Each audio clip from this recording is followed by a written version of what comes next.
Eggleton. Thank you, members of the Senate, for inviting me here today. I'm very honored to speak to you on this very important issue for all Canadians. I'm a practicing lawyer with accredited specialization in criminal justice from the Law Society. I hold my law degree from Queen's and my LLM from Osgoode with a specialization in criminal law and procedure. I've practiced exclusively in criminal law for nearly 15 years in a wide range of cases, many of which surround CDSA matters and more specifically possession, cultivation, and distribution of these controlled substances. I hope my experience and expertise will offer some insight into the practical concerns and serious reservations this legislation brings before many lawyers and legal organizations who have submissions before you and before the Parliament of Canada.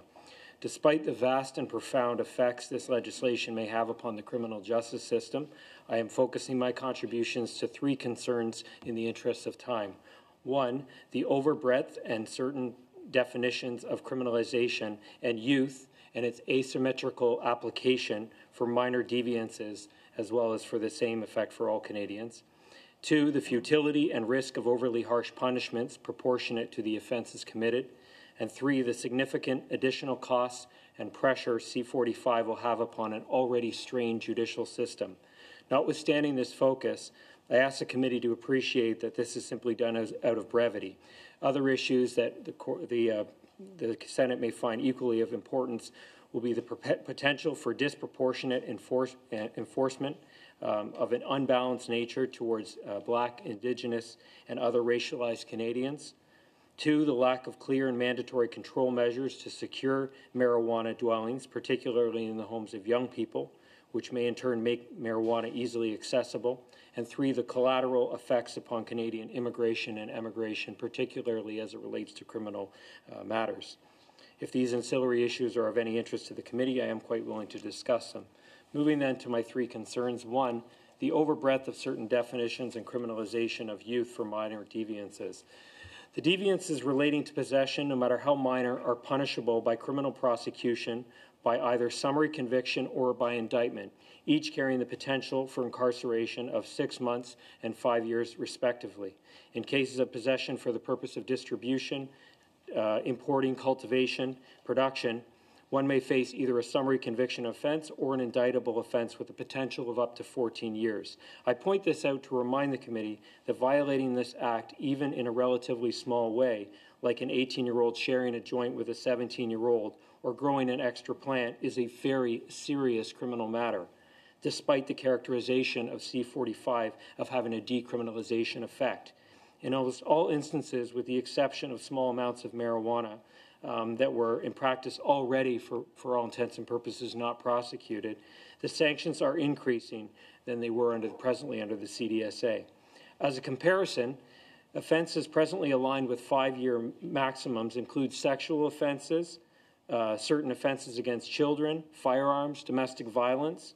When we move to the 14-year max, we're now aligned with far more serious crimes such as terrorism offences, threats to commit nuclear devices, attack on a UN premise, arson, and very serious sexual offences against children.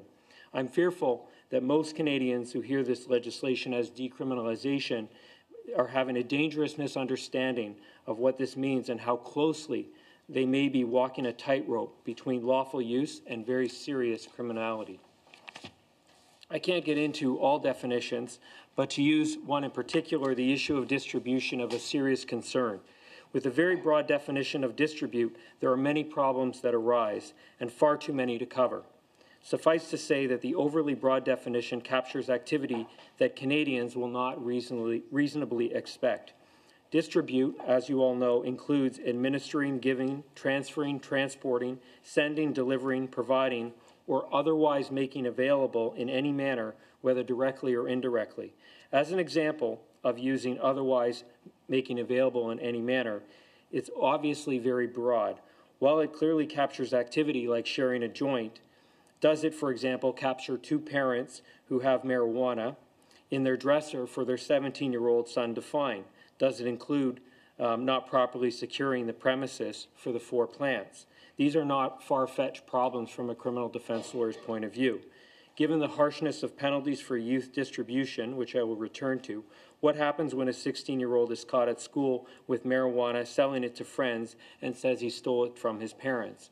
I believe that, quote, making available will become a live issue in courts and one that will be hard fought when these hypothetical parents are facing criminal offenses carrying up to 14 years in prison. I should add, this is aggravated further by the lack of guidelines, perhaps coming from the regulations, to secure cultivation and handling akin to what we see in firearms legislation. The other aspect as it relates to youth. This, as Mr. Friedman has pointed out, there are serious concerns, particularly as it relates to the constitutionality of how youth are treated. In no other aspect of the criminal justice system are youth treated asymmetrically as it relates to criminal offenses. Similarly, there is no evidence that this effect will have a deterrent upon youth. Indeed, youth possession is criminalized under the present regime, despite marijuana being completely prohibited, and despite now ages between 15 and 24, as you know, are among the highest users of cannabis in developed countries. If a policy is to complete criminal of complete criminal prohibition of youth has failed, then clearly partial decriminalization will also. I point now to the futility and risk of overly harsh punishments for minor deviances of the legislation. My view, based upon first-hand knowledge within the justice system, is that harsh sentences do very little to deter crime. It's a view widely held among criminal law scholars and backed strongly by empirical data that deterrence of strong sentences have very little effect. Some studies have come to find that it's between 2 to 5% of people are responsible for 50% of crimes.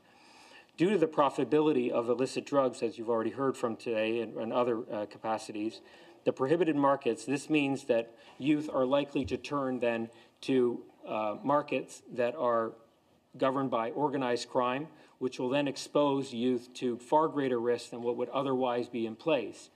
Rather than, so while a harsh sentence may have a deterrent effect upon a brother who wants to pass on a joint to a sibling, it will not have an effect upon organized crime, in my view. And this is a serious concern because it then creates an entire market for the entire market for people to go after use in a way that otherwise people wouldn't be deterred.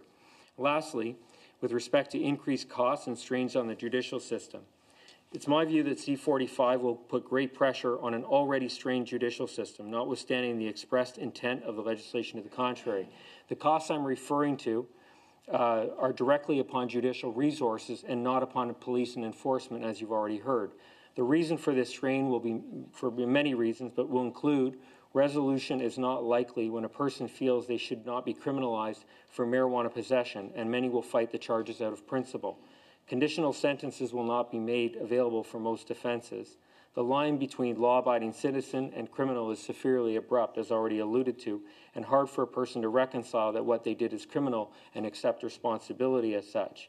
For anything proceeding by way of indictment and carrying 14-year possible sentence, jury trials are available as a mode of election, and one that I expect many will seek to pursue, even facing overwhelming evidence in hope of nullification. Severe immigration consequences for non-citizens of Canada, severe immigration consequences for those traveling to the United States. All of these and many other reasons will give accused very strong incentives to fight charges, no matter how bad the evidence may be against them. Thank you. Thank you.